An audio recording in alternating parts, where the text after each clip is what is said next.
সুদীপাকে অপমান করার আগেই হাজির হয়ে সুদীপার আসল পরিচয় সবাইকে জানিয়ে দিল পিসি। এমন চমক আসতে চলেছে অনুরাগে ছোঁয়ার পরবর্তী পর্বে। তো চলো এই চমক নিয়ে আজকে আমি তোমাদের মাঝে আলোচনা করছি।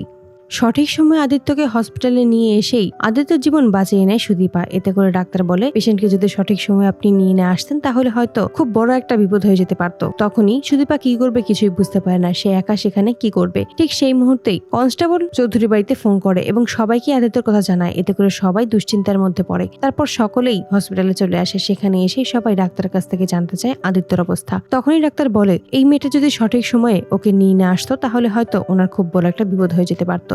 সকলে তখন সুদীপাকে ধন্যবাদ জানায়, তবে বড় মা কোনোভাবেই সুদীপাকে ধন্যবাদ জানায় না। সুদীপাকে আরো উল্টো দোষারোপ করতে থাকে, বলতে থাকে যে সমস্ত দোষ তোমার জন্যই আজকে এই অবস্থা হয়েছে। তুমি যদি আদিত্যকে রাগিয়ে না দিতে তাহলে হয়তো আদিত্য এভাবে বাড়ি থেকে বেরিয়ে যেত না, আর ওর এভাবে অ্যাক্সিডেন্টও হতো না। নিজেকে সবসময় এত মহান দেখানোর চেষ্টা কেন করো সুদীপা? সুদীপা তখন বলে, আমি কারোর সামনেই মহান হওয়ার চেষ্টা করি না, যেটা হয় সেটা আমার সামনেই ঘটে, তার জন্যই আপনারা সবাই মনে করেন আমি মহান হওয়ার চেষ্টা করছি। আদিত্য একটু সুস্থ হতেই আদিত্যকে চৌধুরী বাড়িতে নিয়ে আসে সকলে। সুদীপা তখন সেখানে আসতেই বড় মা আবারও দীপাকে অপমান করতে থাকে। ঠিক সেই মুহূর্তেই পিসি চৌধুরী বাড়িতে এসে হাজির হয় আর বড় মার মুখের উপর জানিয়ে দেয় যে খবরদার আমার দিদিমণিকে আপনি একদম অপমান করবেন না। বড় মা তখন বলে, আবারও এই কাজের মহিলা এখানে চলে এসেছে। তখনই পিসি বলে, আমাকে যা খুশি সেটাই আপনি বলতে পারেন, তবে খবরদার আমার দিদিমণিকে আপনি আর কিছুই বলতে পারবেন না, কারণ এবার আমি আমার দিদিমণির সমস্ত সত্যি আপনাদের সামনে তুলে ধরবো। এতে করে সকলেই অবাক হয়ে যায়। সুদীপা বুঝতে পারে না পিসি কোন সত্যির কথা বলছে। পিসিকে তখন সুদীপা জিজ্ঞেস করে, পিসি তুমি কোন সত্যির কথা বলছো?